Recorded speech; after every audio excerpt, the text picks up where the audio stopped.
Good morning વિદ્યાર્થી મિત્રો. આજે આપણે આદર્શ અને બિન આદર્શ દ્રાવણો જે છે એના વિશે ચર્ચા કરીશું. અગાઉના લેક્ચરમાં આપણે રિલેટિવ લોવરિંગ પ્રેશર જે છે એની આપણે સોલ્યુટ એટલે કે દ્રાવ્ય ઉપર શું અસર થાય છે એની થોડીક ચર્ચા કરી લઈએ અને એના ઉપર દાખલા જોયેલા. નેક્સ્ટ આજે આપણે જોઈશું આદર્શ દ્રાવણ અને બિન આદર્શ દ્રાવણો જે છે એને કેવી રીતે વ્યાખ્યાયિત કરી શકાય. તો અગાઉ બી ધોરણ 11ની અંદર આવી ગયેલું છે કે આદર્શ વાયુ અને બિન આદર્શ વાયુ કોને કહેવાય. તો કે જે વાયુના બધા જ નિયમોનું પાલન કરે તો એને આપણે આદર્શ વાયુ તરીકે ઓળખીએ છીએ. ચાર્લ્સ બોyle, ગેલ્યુસેક દરેક આદર્શ વાયુ તરીકે વર્તી શકે જો બધા જ વાયુના નિયમનું પાલન કરે. એવી જ રીતે આદર્શ અને બિન આદર્શ દ્રાવણો એને કહેવાય કે જે રાઉલ્ટના નિયમનું પાલન કરે.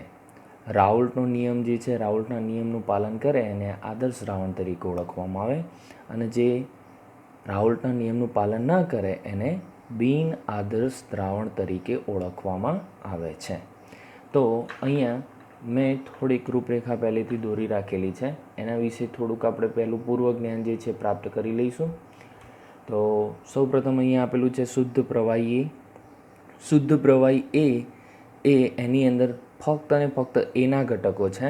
શુદ્ધ પ્રવાહી બી અને એની અંદર ફક્ત બીના ઘટકો છે.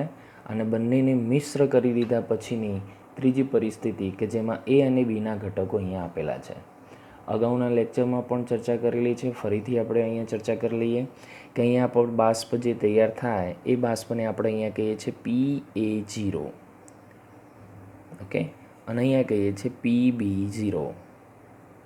તો અહીંયા શુદ્ધ છે અને શુદ્ધ બાષ્પના કારણે આપણે કહી શકીએ છીએ કે એમાં ફક્ત અને ફક્ત પોતાના જ ઘટકો હોય છે.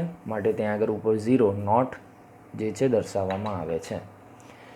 પ્રવાહી જે શુદ્ધ છે તેની વચ્ચેનું જે આકર્ષણ છે આકર્ષણને આપણે એ આકર્ષણ કહીશું અને અહીંયા જે છે BB આકર્ષણ કહીશું. તો જ્યારે નવું આકર્ષણ તૈયાર થાય તો એને આપણે AB આકર્ષણ તરીકે ઓળખીશું. આમાં મુખ્ય બાબત કે આ પહેલાંની પરિસ્થિતિ છે એટલે અહીંયા હું લખી દઉં છું કે શરૂઆતની પરિસ્થિતિ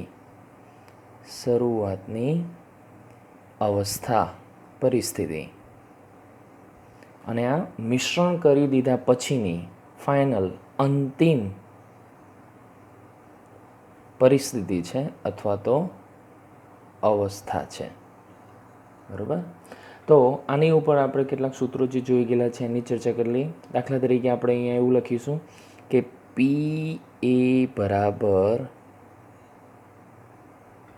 PA0 ઇન્ટુ XA. એવી જ રીતે અહીંયા PB બરાબર PB0 ઇન્ટુ XB.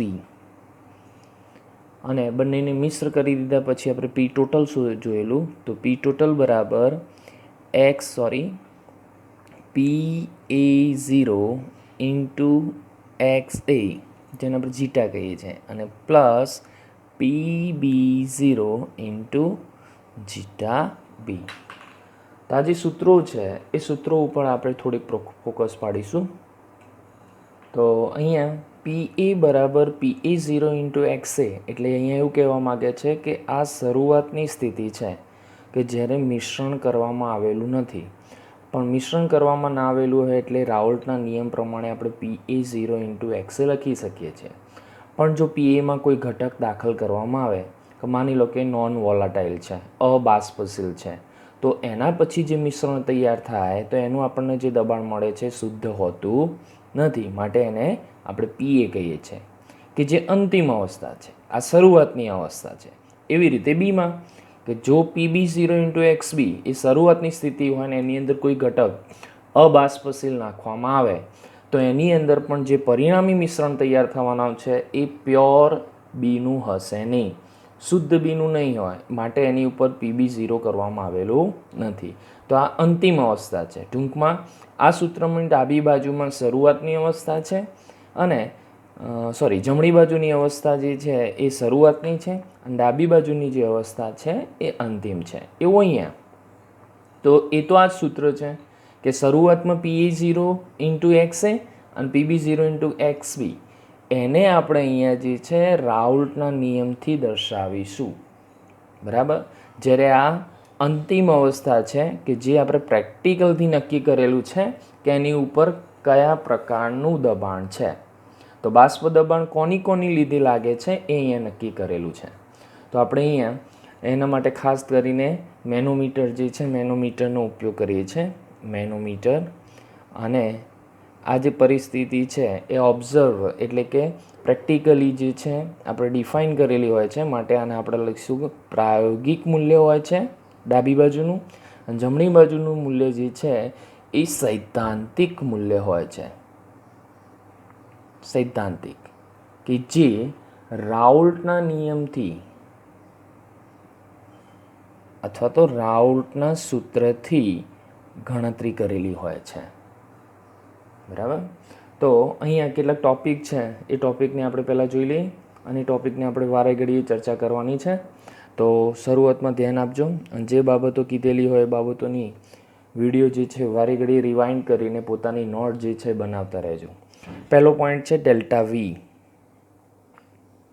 એવું તો છે જ નહીં કે અહીંયા ફક્ત કહી દીધું કે રાઉલ્ટ જે છે રાઉલ્ટનું પણ કેટલાક પેરામીટરો એવા છે કે એની ઉપરના MCQs ઘણી વખતે પૂછાતા હોય છે. એટલે આ પેરામીટરો સમજવા જરૂરી છે કે કોણ આદર્શ દ્રાવણની અંદર કેવા પ્રકારના પરિબળો કામ કરતા હોય છે. તો પહેલું છે ડેલ્ટા વી મિક્સિંગ, એટલે કે કદમાં થતો ઘટાડો અથવા તો કદમાં થતો ફેરફાર.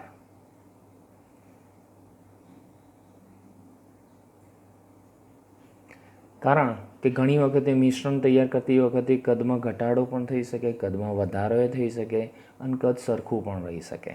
તો પહેલો અને બીજો પ્રકાર છે ડેલ્ટા એચ મિક્સિંગ, મિશ્રણનો.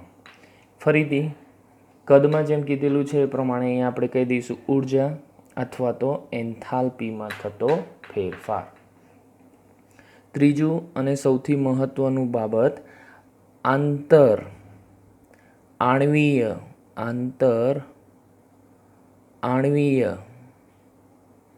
આકર્ષણ. આંતરાણ્વીય આકર્ષણ, ફોર્સ ઓફ એટ્રેક્શન. તો શરૂઆતનું જે ફોર્સ છે એને આપણે કહીએ છીએ AA એટ્રેક્શન, AA વચ્ચેનું આકર્ષણ, BB વચ્ચેનું આકર્ષણ અને અંતિમમાં AB વચ્ચેનું આકર્ષણ. તો અહીંયા આકર્ષણ જે છે આકર્ષણના મૂલ્યોમાં AA વચ્ચેનું આકર્ષણ, BB વચ્ચેનું આકર્ષણ અને અંતિમ પરિસ્થિતિમાં AB વચ્ચેનું આકર્ષણ. જેમ આકર્ષણ વધારે હશે એ પ્રમાણે અહીંયા તફાવત મળશે. કે માની લો કે પહેલાં આકર્ષણ વધારે છે પછી આકર્ષણ ઓછું થાય, અથવા તો પહેલાં આકર્ષણ ઓછું હોય ફરીથી આકર્ષણ વધારે થાય. ઘણી વખતે બંને પરિબળો સરખા બી હોઈ શકે. એટલે આ ત્રણ જે છે એની અંદર જો ડેલ્ટા વી જે છે ડેલ્ટા વી બરાબર 0 આવે, ડેલ્ટા એચ બરાબર 0 આવે અને આ બંને પણ સરખા આવે તો માની લેવાનું કે આપણું જે મિશ્રણ છે એ મિશ્રણ આદર્શ છે. ચોથી બાબત, બધામાં સરખી જ હોય છે, ભલે ને આદર્શ હોય કે બિન આદર્શ હોય. તો એમાં એવું કહે છે કે ડેલ્ટા એસ મિક્સિંગ એન્ટ્રોપીમાં થતો ફેરફાર હંમેશા 0 કરતાં વધારે હોય છે. કારણ કે એન્ટ્રોપીમાં વધારો જ થાય. કેમ? જો અહીંયા દાખલા તરીકે ઘટક A છે અને ઘટક B છે. ઘટક Aના 100 અણુ છે, ઘટક Bના 100 અણુઓ છે અને બંનેને ભેગા કરવામાં આવે તો ઘટકો જે છે ઘટકોની સંખ્યા 200 થઈ. તો ફાઇનલ મિશ્રણમાં ઘટકોના જે સંખ્યામાં વધારો થયો તો ઘટકો એટલે કે અણુઓની સંખ્યા જેમ વધે એમ અવ્યવસ્થા વધે અને અવ્યવસ્થા વધે એટલે ડેલ્ટા એસ મિક્સિંગ જે છે હંમેશા વધે. તો અહીંયા 0 કરતાં વધારે છે એ હંમેશને માટે રહેવાનું, કારણ કે આદર્શ કે બિન આદર્શ બંનેમાં ઘટકોના અણુઓની સંખ્યા વધવાની જ છે.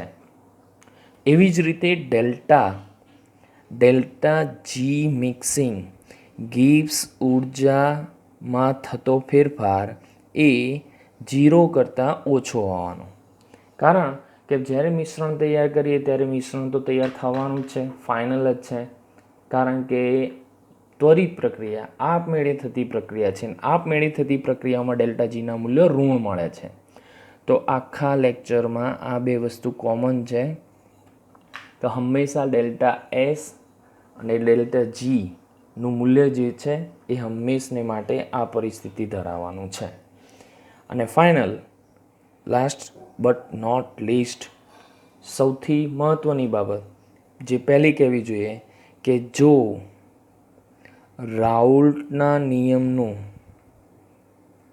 રાઉલ્ટનું પાલન કરે તેને આપણે આદર્શ ન કરે તો એને બિનઆદર્શ તરીકે સમજીશું. તો આ મેઇન પોઈન્ટ છે. આટલા પોઈન્ટનો આપણે જે છે એ હવે આગળ અભ્યાસ કરવાનો છે. તો પહેલાં સૌ પ્રથમ આપણે અહીંયા બાબત જે છે બાબતને સમજી લઈએ. આઈડિયલ માટે જો આઈડિયલ માટે તમને વ્યવસ્થિત ખબર પડી જશે તો નોન આઈડિયલની અંદર બહુ જ ઇઝીલી તમે એને સમજી શકશો. મેઇન પોઈન્ટ છે. તો હવે આપણે પોઈન્ટ લઈએ છીએ આઈડિયલ એટલે કે આદર્શ દ્રાવણ. તો આદર્શ દ્રાવણ જે છે એ કોને કહેવાય? તો આદર્શ દ્રાવણ જે છે એમાં પહેલી બાબત કે કોઈ પણ એટલે કે દરેક તાપમાને અને દબાણે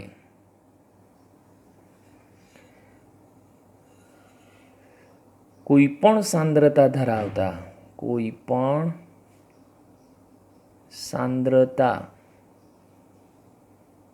ધરાવતા દરેક તાપમાન અને કોઈ પણ સાંદ્રતા ધરાવતા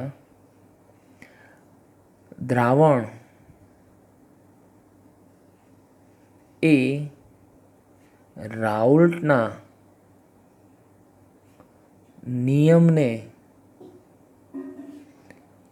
અનુસરે તે આદર્શ દ્રાવણ કહેવાય છે અથવા તો તરીકે ઓળખાય છે. તો અહીંયા આપણે એટલું લખી દઈએ. એક્ઝામ્પલ તરીકે એક ઉદાહરણ આપીએ. દાખલા તરીકે P total is equal to PA0 into zeta A plus PB0 into zeta B. તો અગાઉ મેં કીધું એ પ્રમાણે કે આ મૂલ્યો જે છે એ સૈદ્ધાંતિક મૂલ્યો બરોબર. જ્યારે આ જે મૂલ્યો છે એને આપણે પ્રાયોગિક મૂલ્યો કહીએ છીએ જે મેનોમીટરથી નક્કી કરવામાં આવે છે. અને જો બંનેના મૂલ્યો રાઉલ્ટના નિયમથી અને પ્રાયોગિક મૂલ્યથી બંનેના મૂલ્યો જો સમાન આવે સરખા આવે તો એને આપણે આદર્શ દ્રાવણ કહીએ છીએ.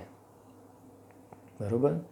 જો બંને સરખા મળે એટલે કે રાઉલ્ટના નિયમનું અહીંયા પાલન થાય કેલ્ક્યુલેશન પ્રમાણે, તો કેલ્ક્યુલેશન પ્રમાણે દરેકના મૂલ્યો જે છે એ પ્રાયોગિક મૂલ્યને સરખા મળતા આવે તો એને આપણે આદર્શ દ્રાવણ કહીએ છીએ. સેમ એઝ આપણે જોયું એ પ્રમાણે PA બરાબર PA0 ઇન્ટુ ઝીટા એ અને PB બરાબર PB0 ઇન્ટુ જીટા બી. એમાં પણ આ જે છે રાઉલ્ટના નિયમથી સૈદ્ધાંતિક બાબત છે, જ્યારે આ પ્રાયોગિક છે જે શુદ્ધ માટે નથી, મેનોમીટરથી નક્કી કરી શકાય. કોઈ પણ એક ઘટક અંદર દાખલ કરવો પડે.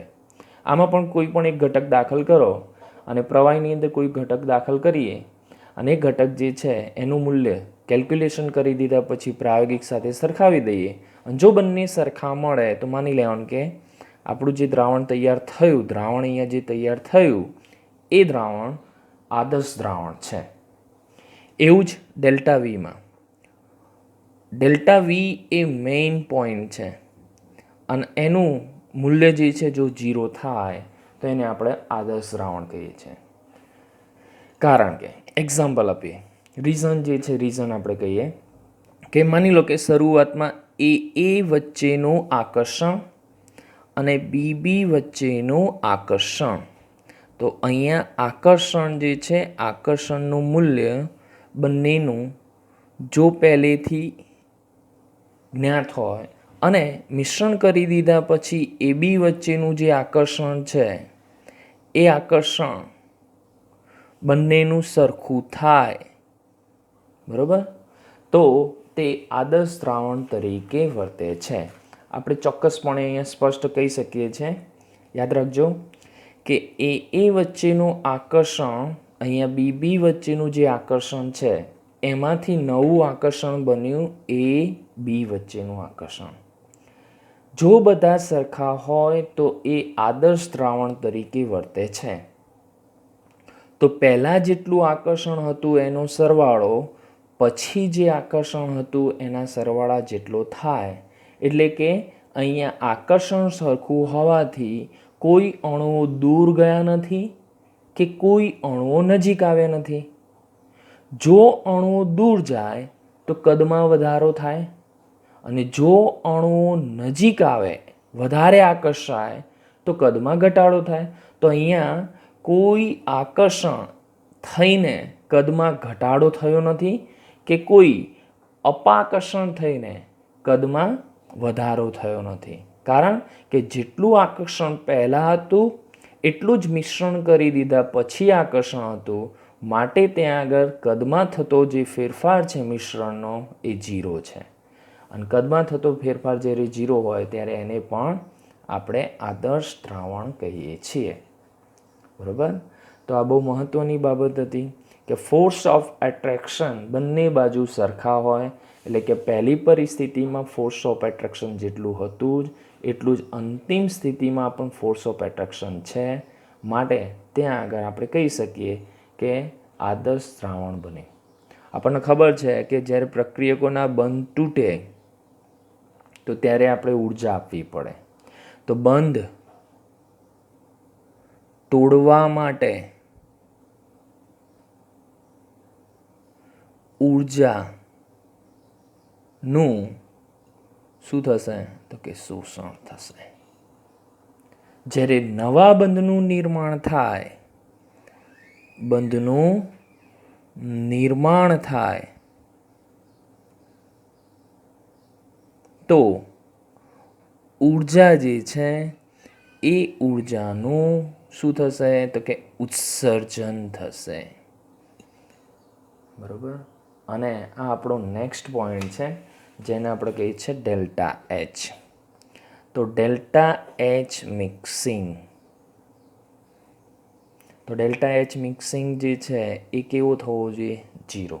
ઉપપ્રમાણે આપણને ખ્યાલ છે કે પહેલાં જેટલી એન્થાલ્પી જોઈએ છે શું કરવા માટે તો કે બંધ તોડવા માટે, એટલે કે એને જેટલી ઉર્જાનું શોષણ કર્યું એટલી જ ઉર્જા જે છે એનું ઉત્સર્જન કરે, એટલે કે બંધનું નિર્માણ થાય ત્યારે. જો બંને સરખી હોય તો માની લેવાનું કે તે આદર્શ દ્રાવણ તરીકે વર્તે છે. જો સરખી ના હોય તો એને આપણે બિનઆદર્શ કહીએ છીએ.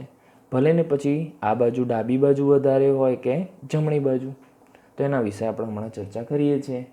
તો અહીંયા આકર્ષણનો જે મુદ્દો છે એમાં આટલી બાબત જે જરૂરી છે કે શોષણ અને ઉત્સર્જન બંધ તોડવા માટે અને બંધના નિર્માણ વખતે જો બંને વખતે ઉર્જા સરખી થાય, સરખી હોય તો એને આપણે આદર્શ દ્રાવણ તરીકે ઓળખીએ છીએ. નેક્સ્ટ પોઈન્ટ જે મેં કીધું કે હંમેશને માટે delta S mixing is greater than 0 અને delta G mixing is less than 0, કે અણુઓની સંખ્યા હંમેશા વધવાની છે અને ડેલ્ટા જી પ્રક્રિયા આપમેળે જ થવાની છે, સ્પોન્ટેનિયસલી જ થવાની છે, માટે એ હંમેશા આ પરિસ્થિતિ ધરાવે છે. અને ચોથું આપણને ખબર છે એ પ્રમાણે એના પછીનું નેક્સ્ટ 5મું આપણે એવું કહી શકીએ કે ગ્રાફ ઉપરથી. તો ગ્રાફ જે છે ગ્રાફની બાબત રાઉલ્ટના નિયમનું પાલન કરે એના પર દર્શાવવાની છે. તો અગાઉ બી આપણે ચર્ચા કરેલી છે, ફટાફટ આની આપણે થોડીક માહિતી જે છે માહિતી મેળવી લઈશું.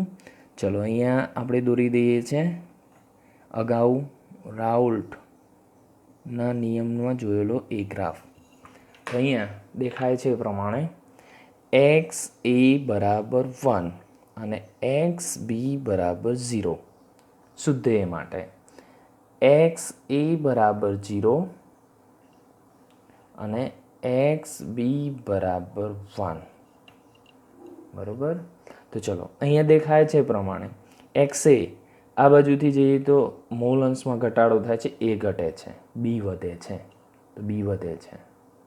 બરાબર.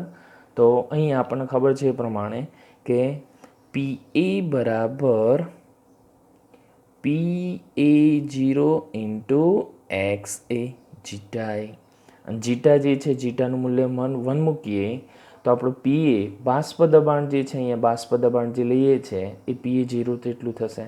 તો માની લો કે અહીંયા બાષ્પ દબાણ જે છે જે મળશે એ હંમેશા કોનું મળશે? PA0 શુદ્ધનું જ મળશે. કારણ કે જમણી બાજુથી ડાબી બાજુ જઈએ એમ એના મોલ અંશ વધે છે, બીના તો છે જ નહીં, તો ફક્ત કોના હોવાના? એના. અને ફક્ત એના હોવાના તો શુદ્ધ એ થઈ ગયો, અને શુદ્ધ એનું બાષ્પ દબાણ શુદ્ધ PA0 જેટલું દર્શાવાય છે. એવું જ બીમાં તો આપણને ખબર છે એ પ્રમાણે અહીંયા આપણો ગ્રાફ જે છે ગ્રાફ આ રીતે મળશે. તો એને આપણે કહી દઈએ છીએ PB0. બરાબર. તો આ મૂલ્ય જે છે એને આપણે દર્શાવીએ તો PB બરાબર PB0 ઇન્ટુ ઝીટા પી, અને બંને મિશ્ર કરીએ તો મિશ્રને આપણે કહેતા હતા પી ટોટલ. તો પી ટોટલ જે છે એની અંદર આવી રીતે પી ટોટલ બરાબર PA પ્લસ PB. ઓકે. તો અહીંયા જે ગ્રાફ દર્શાવેલો છે એ આદર્શ દ્રાવણ માટે છે. એ સ્ટ્રેટ લાઈનો જે છે જોવા મળશે, કોઈ પણ પ્રકારનું વિચલન જોવા મળતું નથી, કારણ કે બંને કેવા છે? સરખા છે. તો કે શરૂઆતનું અને પછીનું મિશ્રણ કરી દીધા પછી બંને કેવું છે? સરખું છે. અને સરખું છે માટે બંને સ્ટ્રેટ લાઇનમાં આવે છે, સીધી રેખાઓમાં આવે છે. ઓકે. તો નેક્સ્ટ એના પછી જોઈએ. ઓકે, એના કેટલાક ઉદાહરણો જે છે એની આપણે ચર્ચા કરીએ. એક્ઝામ્પલ. ચલો ઉદાહરણ તરીકે મેઇનલી વાત યાદ રાખજો કે ફોર્સ ઓફ એટ્રેક્શન એ એ અને બીબી વચ્ચેનું જે આકર્ષણ છે એ એબી જેટલું છે કે નહીં, આ મેઇન હિન્ટ છે. તો ચલો પહેલું ઉદાહરણ આપણે જોઈ લઈએ. CH3OH plus C2H5OH. તમને દેખાય છે પ્રમાણે બંનેમાં ધ્રુવીયતા સરખી છે. ધ્રુવીયતા સમાન છે. બરાબર.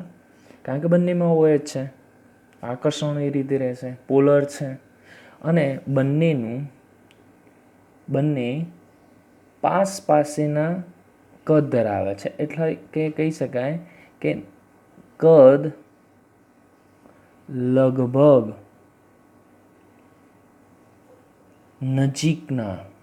નજીકનો તફાવત ધરાવે છે. કદમાં બહુ મોટો તફાવત છે નહીં, કારણ કે લગભગ સેમ સાઇઝ છે એમની. તો આ બે ઘટકો જે છે ધ્યાનમાં લેવાના આ પોઈન્ટમાં. દાખલા તરીકે આમાં 1 કાર્બન, આમાં 2 કાર્બન, 3 હાઇડ્રોજન, 5, એટલે લગભગ આપણે એવું કહી શકીએ કે CH2 જેટલો તફાવત હોય તો એને પાસેના અણુ કહી શકીએ છીએ. તો એ પ્રમાણે અહીંયા દેખાય છે એ પ્રમાણે આ એ પોલર, પેલું એ પોલર, એટલે કે આપણે અહીંયા જે આકર્ષણ છે એ આકર્ષણ એના પછીના આકર્ષણમાં OH હોવાના, આંતરાણવીય હોવાના અને પરસ્પર પણ હોવાના. તો પહેલાં જેટલું આકર્ષણ હતું એટલું જ આકર્ષણ પછી હશે, માટે ધ્રુવીય છે અને કદ લગભગ બંનેના સરખા છે. બરાબર. એ પ્રમાણે બીજું ઉદાહરણ લઈએ તો બીજા ઉદાહરણમાં આપણે કહી શકીએ C2H5Cl પ્લસ C2H5Br. આની અંદર પણ શરૂઆતમાં તો બંને સરખા છે. ક્લોરીન પછી બ્રોમિન આવે, અને ક્લોરીન પછી બ્રોમિન આવે તો ક્લોરીન અને બ્રોમિન બંને હેલોજન છે, ધ્રુવીયતા સરખી છે લગભગ, અને લગભગ કદ પણ જે છે સરખું છે. તો અહીંયા આપણે ક્લોરિનની જગ્યાએ જો આયોડિન હોય તો આપણે એવું કહી શકીએ ધ્રુવીયતા અને કદ બંનેમાં ફેરફાર છે, માટે એને આપણે સમાન ગણી શકીએ નહીં, કારણ કે શરૂઆતનું ફોર્સ ઓફ એટ્રેક્શન જે છે એ પછીના ફોર્સ ઓફ એટ્રેક્શન એટલે કે આકર્ષણ બળ જેટલું છે નહીં. જ્યારે અહીંયા મિથેનોલ ઇથેનોલ લીધેલો છે તો એ પ્રમાણે મિથેનોલ પ્રોપેનોલ ના લઈ શકાય, કારણ કે તરત જ કદ જે છે કદ વધી જાય છે, પાસેના અણુઓ છે નહીં, એમની વચ્ચે સમાન ધર્મ શ્રેણી જેટલો તફાવત છે નહીં. બરાબર. ત્રીજું ઉદાહરણ લેવું હોય તો લઈ શકીએ normal hexane plus normal heptane અથવા આગળનું પેન્ટેન. હેપ્ટેન, ચલો હેપ્ટેન પાસેના છે, પોલારિટી બંનેની સરખી છે બધી જ. દાખલા તરીકે નંબર 4, ચલો number 4 C2H4Br Br2 plus C2H4Cl2. બંનેમાં જો સરખા કદ છે, ધ્રુવીયતા પણ જે છે લગભગ સરખી છે, માટે આપણે એને આઈડિયલ તરીકે ગણી શકીશું. Number 5 C2H5Cl plus C2H5 iodine. તો આને આપણે નોન પોલર જે છે જોઈએ તો ધ્રુવીયતા જે છે બંનેમાં ધ્રુવીયતા હેલોજનની છે, અને અહીંયા આપણે કદ જે છે કદનો તફાવત પણ વધારે છે, માટે આપણે કહી શકીએ કે આ આઈડિયલ સોલ્યુશન તરીકે વર્તે નહીં, એટલે કે આદર્શ દ્રાવણ તરીકે વર્તશે નહીં કદનો તફાવત ન હોવાના કારણે. દાખલા તરીકે 6 benzene C6H6 plus C6H5Cl3. Benzene અને ટોલ્યુઇન, એમાં સ્પષ્ટપણે આપણે કહી શકીએ છીએ કે આને આઈડિયલ કહેવાય કે નહીં. જો કાર્બન સરખા, બરાબર, એક કાર્બન જે છે CH3 ટોલ્યુઇન, એક કાર્બન જે છે વધી ગયો, તો ચલો એક કાર્બન વધી ગયો. હાઇડ્રોજનની સંખ્યા 6, અહીંયા હાઇડ્રોજનની સંખ્યા 5 ને 3 8, તો 2 વધી ગઈ, તો કે CH2નો તફાવત છે. તો આપણે કહી શકીએ લગભગ કદ જે છે કદનું મૂલ્ય જે છે એ સરખું છે, નિયરલી છે, માટે આને પણ આપણે કહી શકીશું કે આઈડિયલ સોલ્યુશન તરીકે વર્તી શકે. તો આવા કેટલાક ઉદાહરણો જે છે આપણે પરીક્ષાની અંદર પૂછાય છે, એને નોટ્સ જે છે નોટ્સ બનાવતા રહેજો. નેક્સ્ટ આપણો પોઈન્ટ અહીંયા બદલાય છે. હવે પોઈન્ટ થાય છે બિન આદર્શ દ્રાવણ. બિન આદર્શ દ્રાવણ. તો બિન આદર્શ દ્રાવણ કોનો કહેવાય? હવે ઇઝી થઈ ગયેલું છે, તો ફટાફટ આપણે થોડીક એની ચર્ચા કરીશું. તો જે રાઉલ્ટના નિયમનું પાલન ના કરે, રાઉલ્ટના નિયમને ન અનુસરે, એટલે કે એક્ઝામ્પલ તરીકે લઈએ તો આપણને ખબર છે પી ટોટલ એ P naught A zeta A plus P naught B zeta B, બંનેના મૂલ્યો જે છે એ કદાપી સરખા હોય નહીં. તો અહીંયા રાઉલ્ટના નિયમ દ્વારા કરેલું કેલ્ક્યુલેટ સૈદ્ધાંતિક મૂલ્ય અને મેનોમીટરથી માપેલું પ્રાયોગિક મૂલ્ય જો બંને સરખા ના હોય તો એને આપણે કહી શકીએ છીએ બિન આદર્શ દ્રાવણ. બરાબર. Next, delta V mixing does not equal to 0 અને delta H mixing does not equal to 0, એટલે કે કદમાં થતો ફેરફાર 0 ના હોય, ઘટાડો હોય અથવા વધારો હોય. અહીંયા પોઝિટિવ હોય અથવા નેગેટિવ હોય, એટલે કે ઉષ્મા શોષક પ્રક્રિયા હોય અથવા તો ઉષ્માક્ષેપક પ્રક્રિયા હોય, તો એમને પણ આપણે કેવા ગણીશું? બિન આદર્શ દ્રાવણ ગણીશું. નેક્સ્ટ, એના પછીનો પોઈન્ટ કે આંતરાણવીય આકર્ષણ. આણવીય આકર્ષણ બળ અથવા તો આકર્ષણ બળો જુદા જુદા હોય, એટલે કે શરૂઆતના એ એટ્રેક્શન બીબી એટ્રેક્શન જે છે એ એબી એટ્રેક્શન કરતાં જુદા હોય, કાં તો વધારે હોય કાં તો ઓછા હોય. તો એમને પણ આપણે બિન આદર્શ દ્રાવણ તરીકે ગણીશું. તો અહીંયા પેલી તો વાત કોમન છે કે delta S mixing always greater than 0 અને delta G mixing always less than 0, ચાહે આદર્શ દ્રાવણ હોય કે બિન આદર્શ દ્રાવણ હોય. તો આદર્શ દ્રાવણ અને બિન આદર્શ દ્રાવણ જે છે એમાં બે બાબત છે, વધારો અથવા ઘટાડો. તો બિન આદર્શ દ્રાવણમાં બે પ્રકાર આપણે જોવાના છે, બરોબર. એક છે કે એ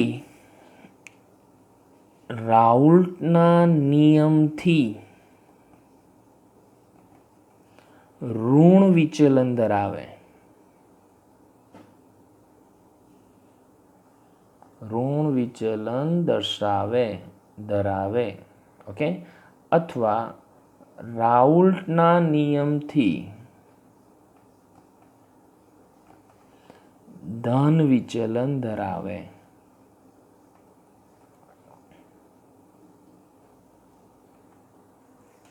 બરાબર. તો એની અંદર આપણે જે છે ચર્ચા કરવાની.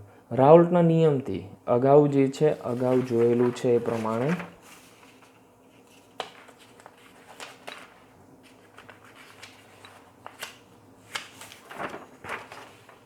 રાઉલ્ટના નિયમમાં અગાઉ આપણે ચર્ચા કરી લે. રાઉલ્ટના નિયમથી કંઈક વિચલન ધરાવે નીચેની તરફ અથવા ઉપરની તરફ.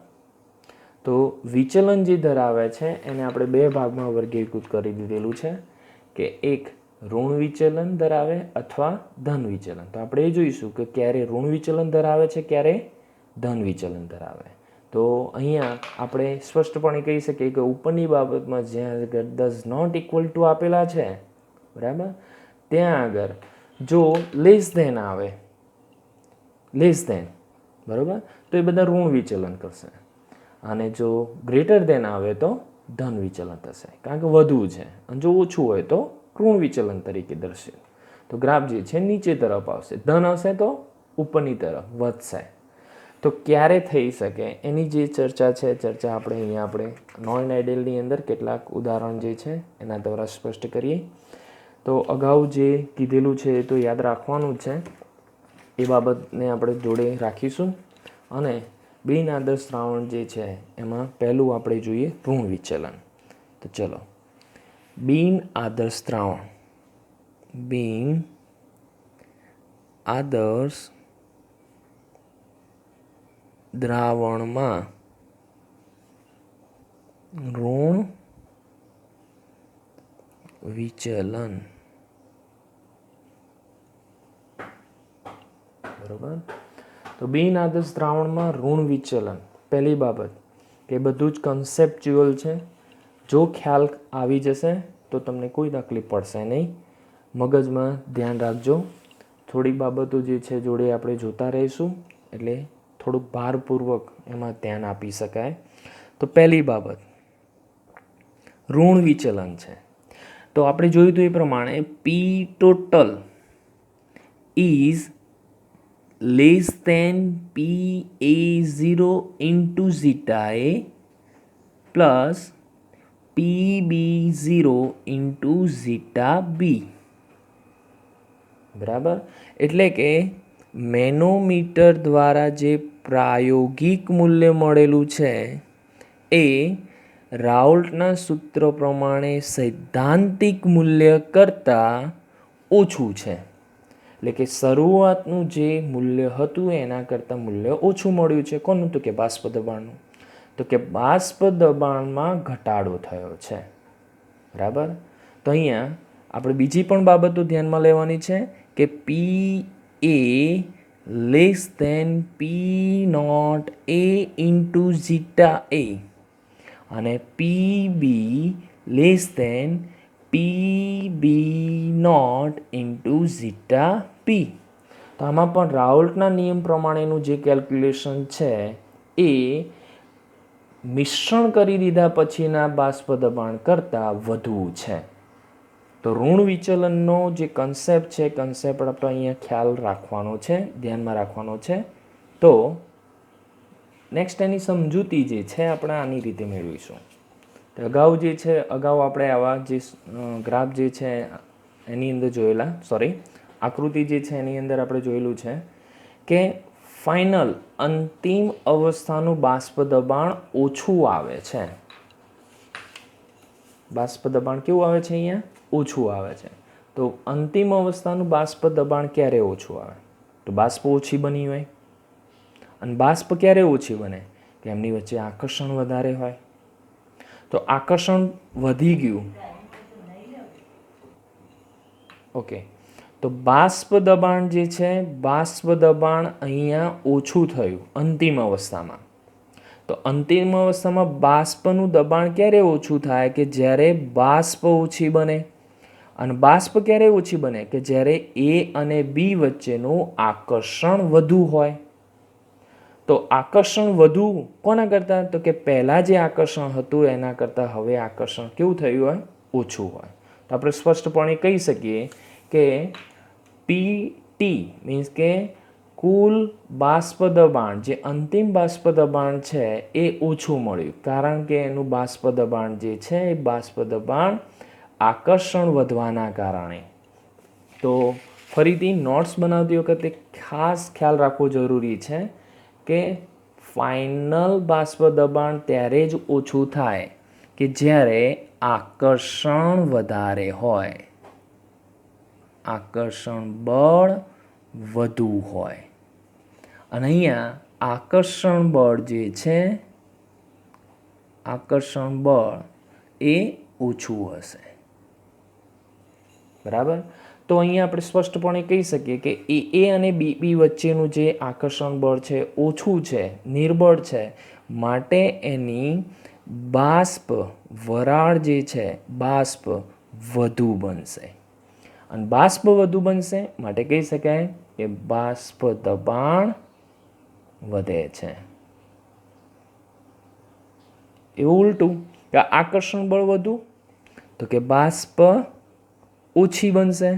અને બાષ્પ ઓછી બનશે તો કહી શકીએ કે બાષ્પ દબાણ ઘટે છે. આ બે ચોક્કસ પેરામીટરો જે છે સેકન્ડ પોઈન્ટમાં પણ એનું એ જ આવશે કે જેને આપણે કહીએ છીએ આંતર આણ્વીય આકર્ષણ. તો આંતર આણ્વીય આકર્ષણ શેમાં? તો કે એ અને બી કરતાં એબીમાં કેવા હશે? તો કે વધુ હશે. તો આ શું દર્શાવે છે? તો કે આકર્ષણ. પણ બાષ્પ દબાણમાં ઊંધું થાય. આકર્ષણ વધારે, બાષ્પ ઓછી. અને બાષ્પ ઓછી તો બાષ્પ દબાણ જે છે એ ઓછું ફાઇનલનું. જ્યારે અહીંયા ઓછું શું? તો કે આકર્ષણ ઓછું છે. તો કે આકર્ષણ ઓછું છે તો કે બાષ્પ વધારે બનશે. અને બાષ્પ વધારે બનશે તો બાષ્પ દબાણે વધી જશે. તો આ એક બીજો પોઈન્ટ છે. ત્રીજો પોઈન્ટ જે છે એ કદ પર આધારિત છે કે delta V mixing is less than 0. Okay, એટલે કે કદ ઘટ્યું. એ કદ ઘટ્યું કેમ? તો કે ઉપરના કન્સેપ્ટ પ્રમાણે કે તો કે શરૂઆતમાં આકર્ષણ ઓછું હતું, પછી આકર્ષણમાં શું થયું? વધારો. તો આકર્ષણ જે છે, આકર્ષણ અંતિમમાં વધી ગયું. તો આકર્ષણ વધ્યું, આકર્ષણ વધે તો શું કહી શકાય? તો કે અણુઓ નજીક આવ્યા, અણુઓ એકબીજાની નજીક આવ્યા. અને અણુ એકબીજાની નજીક આવે તો કદમાં શું થાય? તો કે કદમાં ઘટાડો થાય. તો બોલો, કદમાં ઘટાડો કેમ થયો? કારણ કે અણુઓ નજીક આવ્યા. અણુઓ નજીક કેમ આવ્યા? કારણ કે આકર્ષણ વધ્યું. કે આકર્ષણ કોનું વધ્યું? કે એ અને બીને જ્યારે મિશ્ર કરવામાં આવે છે ત્યારે આકર્ષણ બળમાં શું થાય છે? વધારો. અને આવા પ્રકારના જે ફેરફારો જોવા મળે છે શેમાં જોવા મળે છે? તો કે આપણા ઋણ વિચલનમાં. બરાબર? તો ઋણ વિચલન જે છે એની અંદર આ પેરામીટર પણ જરૂરી છે. તો ફરીથી delta H mixing is also less than 0. હવે તો આપણે અગાઉ 11મા ધોરણમાં શીખી ગયેલા છે કે એન્થાલ્પીમાં થતો ઘટાડો ઋણ ક્યારે મળે, તો કે ઋણ ત્યારે મળે કે જ્યારે પ્રક્રિયામાં ઉષ્મા કેવી ક્ષેપક ઘટના થાય તો એનું મૂલ્ય જે છે એ નેગેટિવ મળે. બરાબર. તો જોઈએ ફરીથી, તો આપણને ખ્યાલ છે એ પ્રમાણે એ અને બી વચ્ચેના બંધ તૂટે છે અને એબીના બંધનું નિર્માણ થાય છે. તો એ અને બીબી વચ્ચે જે છે એનું આકર્ષણ તોડવા માટેની આપણે વાત કરીએ તો આપણે અગાઉ કીધું એ પ્રમાણે અહીંયા આકર્ષણ કેવું હતું, તો કે ઓછું. અહીંયા આકર્ષણ કેવું હતું, આકર્ષણ કેવું હતું, વધારે. તો અહીંયા આકર્ષણ ઓછું છે, તો ચલો અહીંયા લખી દઈએ આકર્ષણ ઓછું છે. બરોબર. ફોર્સ ઓફ એટ્રેક્શન ઓછી છે અને અહીંયા આકર્ષણ વધુ છે. તો અહીંયા આકર્ષણ ઓછું ને અહીંયા આકર્ષણ વધુ. તો ચલો પ્રશ્ન છે મારો, આકર્ષણ ઓછું છે તો બંધ તોડવા ઉર્જા કેવી આપવી પડે? ખ્યાલ આવે છે? તો અહીંયા ઉર્જા ઓછી જોઈશે, ઉર્જા ઓછી જોઈશે. એટલે કે અહીંયા જે મૂલ્ય છે બંધ તોડવા માટે ઓછી ઉર્જા જોઈશે. તો ઉર્જાનું શોષણ પણ કેવું કરવાનું, ઓછું. તો અહીંયા લખી દઈએ છે ઓછું શોષણ થશે. જેને અહીંયા આકર્ષણ વધુ છે તો એના કરતાં ઉલટું ઉર્જા વધુ શું, તો કે બંધના નિર્માણ વખતે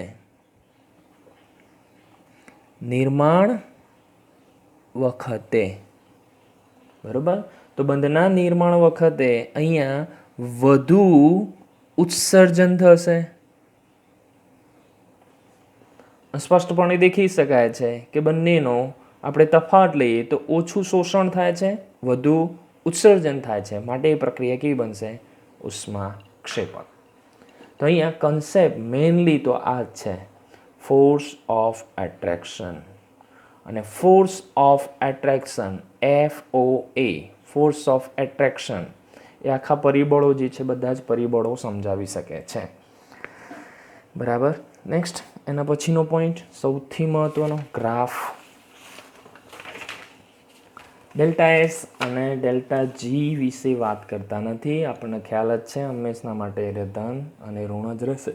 તો અહીંયા ચલો હવે ગ્રાફની વાત કરીએ. તો અહીંયા ગ્રાફ જે છે પહેલાં રાઉલ્ટનો દોરી દઈએ.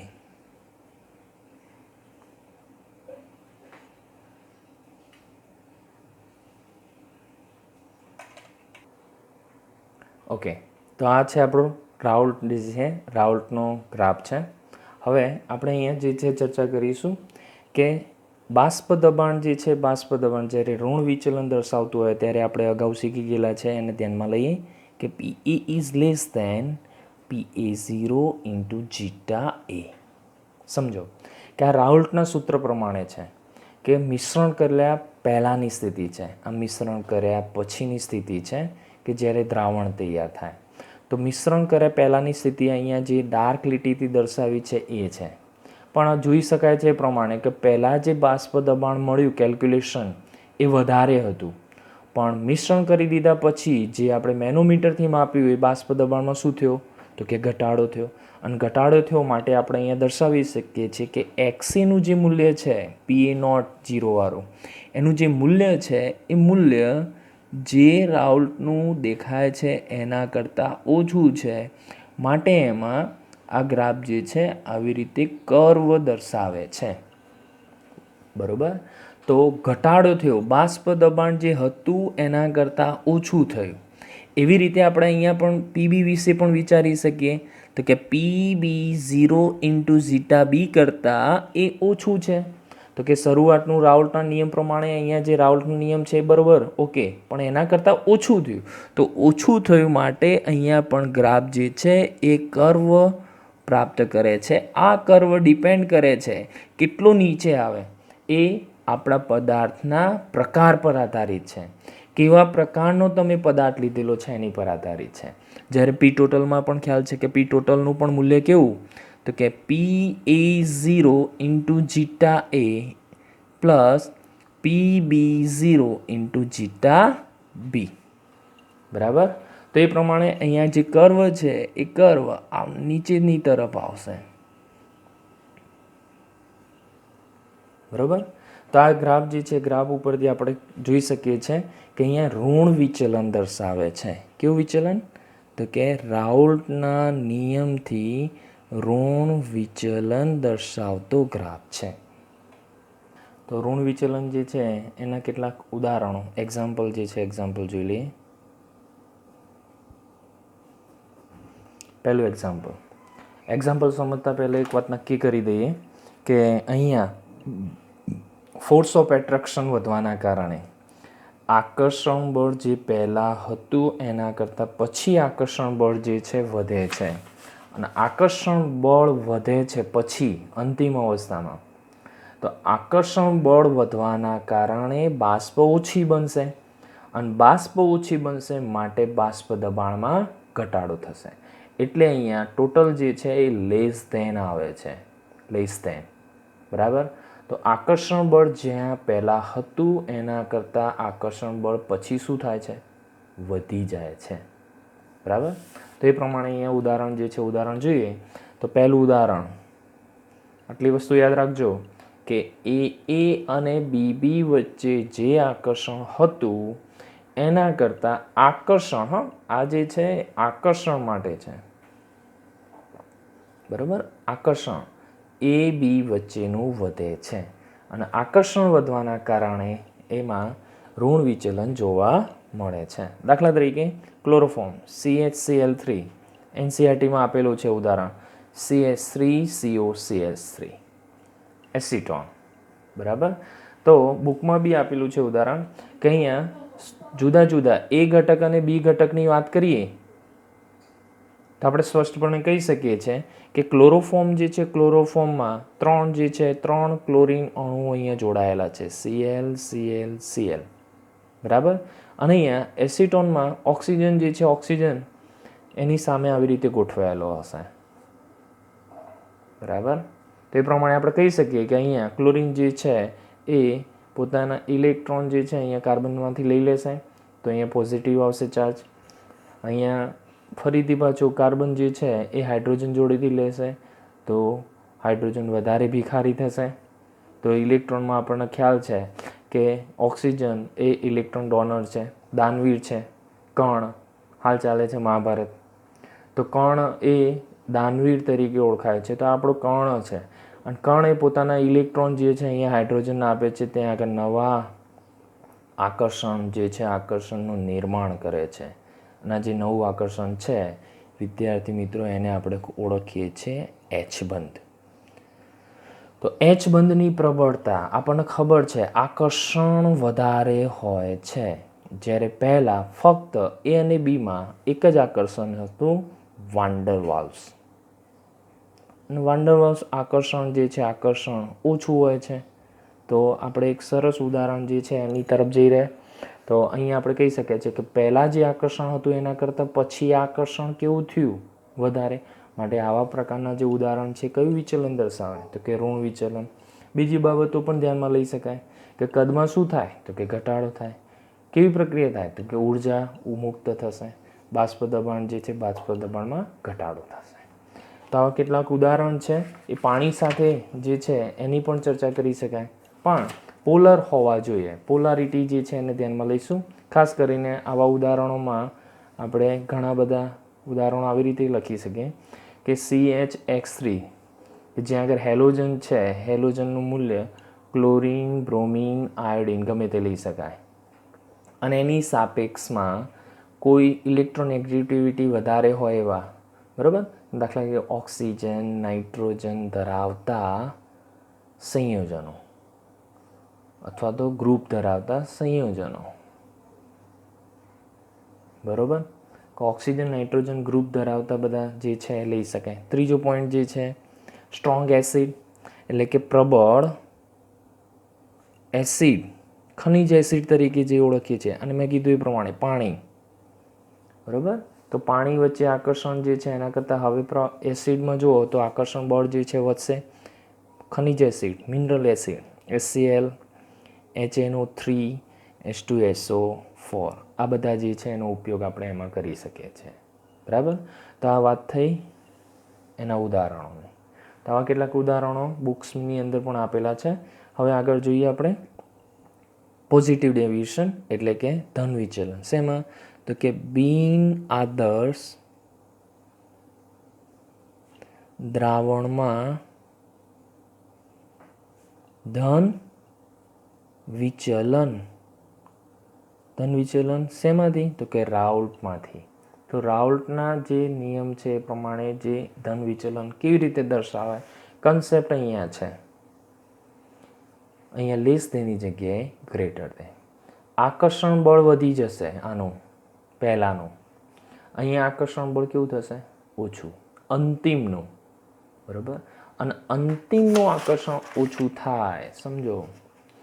અંતિમનું આકર્ષણ બળ એ વચ્ચેનું આકર્ષણ ઓછું થાય તો બાષ્પ વધારે બનવાની, અને બાષ્પ વધારે બનવાથી તો બાષ્પ દબાણમાં વધારો થશે. તો સ્પષ્ટપણે આપણે કહી શકીએ કે P total is greater than PA0 into zeta A plus PB0 into zeta B. એ જ પ્રમાણે આપણને ખ્યાલ છે એ પ્રમાણે PA is greater than PA0 into zeta A અગાઉ જોઈ ગયેલા છે, અને PB પણ PB0 into zeta B. રાઉલ્ટના નિયમનું કેલ્ક્યુલેશન બાષ્પ દબાણનું એક અંતિમ અવસ્થા કરતાં ઓછું હશે, એટલે કે પ્રાયોગિક મૂલ્ય વધી ગયું. એનું પણ આપણે કારણ જે છે કારણ જોઈ ગયેલા. અને એ પ્રમાણે ફોર્સ ઓફ એટ્રેક્શન પહેલી બાબત જોઈએ. એમ બીજી બાબત ડેલ્ટા વી મિક્સિંગ એ કેવું થશે? ઓછું થશે. સોરી, ગ્રેટર દેન આવે ને, ધન વિચલન છે, સોરી. તો અહીંયા જે છે delta V mixing is greater than 0. Greater than 0 એટલે આપણે સ્પષ્ટ કહી શકીએ કે કદમાં શું થયો? વધારો. કદમાં વધારો કેમ થયો? કારણ કે આકર્ષણ બળ અહીંયા બાજુમાં લખું, એ વચ્ચે અને બીબી વચ્ચેનું જે આકર્ષણ છે એ આકર્ષણ શું થયું? વધી ગયું. આકર્ષણ જે છે આકર્ષણ કોનું ઓછું થયું? તો કે એબીનું. અને એબીનું આકર્ષણ ઓછું થયું માટે એની બાષ્પ વધારે બની. બાષ્પ વધારે બની તો અણુ એકબીજાથી દૂર ગયા, અને અણુ એકબીજાની દૂર ગયા માટે કદમાં શું થયો? વધારો. તો પહેલાં જે કદ હતું એમાં આકર્ષણ વધુ, અણુઓ પાસે. અહીંયા આકર્ષણ ઓછું, અણુઓ દૂર, તો કદ આમનું વધી ગયું. તો ડેલ્ટા વી કદમાં થતો ફેરફારે વધુ આવશે. એવી જ રીતે third point, delta H mixing is always greater than 0, એટલે કે ઉષ્મા શોષક પ્રક્રિયા હશે. ઉષ્મા શોષક, સમજો. અહીંયા આકર્ષણ વધારે છે તો બંધ તોડવા માટે ઉર્જા કેવી આપવી પડે? વધારે. બંધ તોડવા માટે ઉર્જા વધારે આપવી પડે એટલે કે વધુ ઉર્જાનું શું થશે? શોષણ થશે. અને ઉત્સર્જન ઓછી ઉર્જા થશે. ઓછી ઉર્જાનું ઉત્સર્જન થશે. ક્લિયર? એકદમ બધું જ કન્સેપ્ટ આની ઉપર છે, ધ્યાન આપજો, બરાબર. તો ડેલ્ટા એચ ફોર્સ ઓફ એટ્રેક્શનની પણ આપણે વાત કરી દીધી, એ પોઈન્ટ જે છે પોઈન્ટની પણ ચર્ચા કરી દીધી. તો હવે એનો થોડો ગ્રાફ જોઈ લઈએ. તો ગ્રાફ જે છે ગ્રાફની બાબતમાં આપણે આવી રીતે દર્શાવી શકીએ. તો માની લો કે અગાઉ બી દોરેલું છે કે અહીંયા માની લો કે XA ના મોલ છે, અહીંયા XA ના મોલ 0 થાય છે આ બાજુ જતાં, અને XBના મોલ અહીંયા 0 છે આ બાજુ જતાં XBના મોલ જે છે વધે છે. તો ગ્રાફની અંદર આપણે જોયું હતું એ પ્રમાણે કે અહીંયા આપણને મળે છે PB0. અહીંયા જે છે રાઉલ્ટનો ગ્રાફ આપણને આવો મળે છે, જેને આપણે કહીએ છીએ PA0.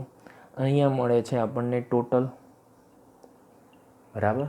તો આપણે અહીંયા સમજવાનું છે કે PA ઉપર લખેલું છે PA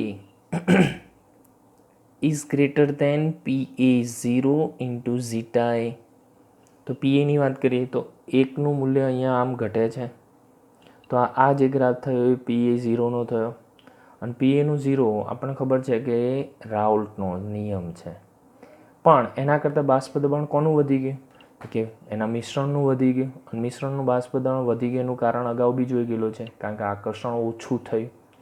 તો આકર્ષણ ઓછું થવાના કારણે આ ગ્રાફનો કર્વ જે છે એમ ઉપરની તરફ આવે છે. કર્વ કેટલો વિચલન પામશે એ તો આપણા દ્રાવણની પ્રકૃતિ પર આધારિત છે. તો ગ્રાફ જે હતો એના કરતાં સહેજ ઉપર આવ્યો. એવી રીતે PBમાં પણ વિચારી શકાય.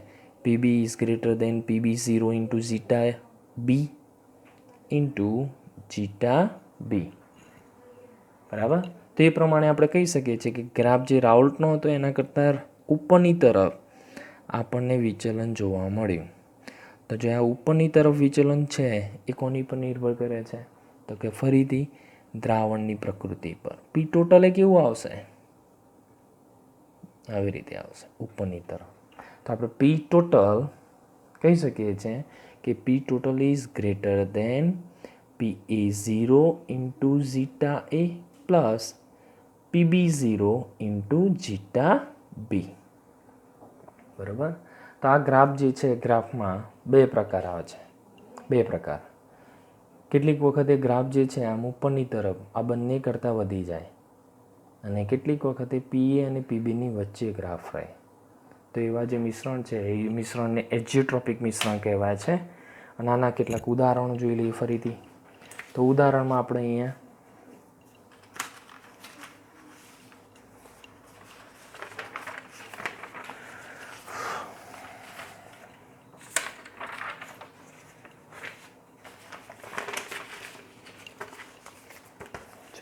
ઉદાહરણ જોઈ લઈએ. તો વિચલનમાં એક્ઝામ્પલ, ધન વિચલનમાં એક્ઝામ્પલ શું હોય? તો ખાસ કરીને એક પોલર હોય અને બીજું નોન પોલર હોય. એટલે કે એક ધ્રુવીય હોય અને બીજો જે છે એ કેવો હોય? અધ્રુવીય. ઉદાહરણ તરીકે પાણી.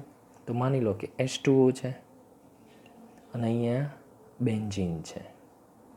તો પાણી અને બેન્ઝીનમાં હાઇડ્રોજન જે છે એની અંદર H બંધ હતો, પ્રબળ હતો, પણ બેન્ઝીનના કારણે એની અંદર અવ્યવસ્થા ઊભી થઈ. તો બેન્ઝીન જ્યારે એની અંદર નાખવામાં આવે છે ત્યારે એના આકર્ષણ બળમાં શું થઈ ગયો? ઘટાડો. એટલે કે પાણી સાથે કોણ જોડાઈ ગયું? તો કે બેન્ઝીન. અને બેન્ઝીન જોડાઈ ગયું તો કે આકર્ષણ બળ જે પહેલાં પ્રબળ હતું એ હવે આકર્ષણ બળ જે છે એ કેવું થઈ ગયું? નિર્બળ. તો કે પછીની જે પરિસ્થિતિ છે એમાં આકર્ષણ ઓછું થયું, પહેલાંની પરિસ્થિતિમાં આકર્ષણ વધારે હતું. એક વસ્તુ નોટ રાખો અહીંયા, બહુ જ મહત્ત્વની, કે પહેલાં આકર્ષણ હોય અને પછી આકર્ષણ તૂટી જાય તો એ હંમેશા ધન વિચલન હોય. નોટ કરજો. પહેલાં જે આકર્ષણ હોય વધુ અને પછી આકર્ષણ તૂટી જાય તો એ હંમેશા ધન વિચલન હોય. અને જો પહેલાં આકર્ષણ ન હોય અને પછી આકર્ષણ જે છે એ બને, વધુ મજબૂત બને, તો સમજી લેવાનું કે એ ઋણ વિચલન જ હોય. બરાબર. તો આ કેટલાક ઉદાહરણ જે છે આપણે લઈ શકીએ છીએ પાણી સાથેના. દાખલા તરીકે ટોલ્યુઈન લઈ શકાય. તો ચલો આ પહેલું ઉદાહરણ. બીજું ઉદાહરણ જે છે C6H5CH3 પ્લસ H2O. પાણીમાં H બંધ છે, હાજરીના કારણે નિર્બળ બનાવશે, માટે ત્યાં આગળ ધન વિચલન જોવા મળશે. બીજું છે CH3OH પ્લસ C6H5. તો પાણીની જગ્યાએ હવે પોલર કોણ થઈ ગયું? કે OH. એક ધ્રુવીય હોય બીજો અધ્રુવીય હોય. દાખલા તરીકે ચોથું ઉદાહરણ C2H5OH બરાબર પ્લસ કોક બીજું લઈ લઈએ નોન પોલર ટોલ્યુઈન C6H5CH3.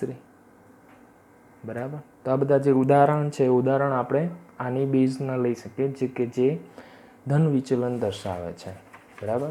તો કેટલાક લેક્ચર જે છે લેક્ચરમાં આવી રીતે નોટ્સ જે છે નોટ્સ, અને ખાસ કરીને આપણે જે કોલિગેટિવ પ્રોપર્ટી જે છે સંખ્યાત્મક ગુણધર્મો છે એની ચર્ચા કરી દીધી. એના પછીનો આદર્શ અને બિન આદર્શ દ્રાવણનો વિડીયો છે. આની પછી કોલિગેટિવ પ્રોપર્ટી અથવા તો એઝોટ્રોપિક મિશ્રણ જે છે એની જે ચર્ચા છે આપણે આગળ લઈશું. આ લેક્ચરમાં કોઈ ન્યુમેરિકલ દાખલા જે છે દાખલા છે નહીં, બધું થિયરિટિકલ બેઝ છે અને આનો ઉપયોગ ખાસ કરીને MCQS માટે થાય છે. ઓકે, તો બોર્ડને એના માટે આનો જે ટોપિક છે ટોપિક અલગ ક્વેશ્ચન તરીકે પૂછવાની સંભાવના બહુ ઓછી છે. છતાં બી તમે તમારી નોટ્સ જે છે જાતે બનાવતા રહેજો. All the best, good luck.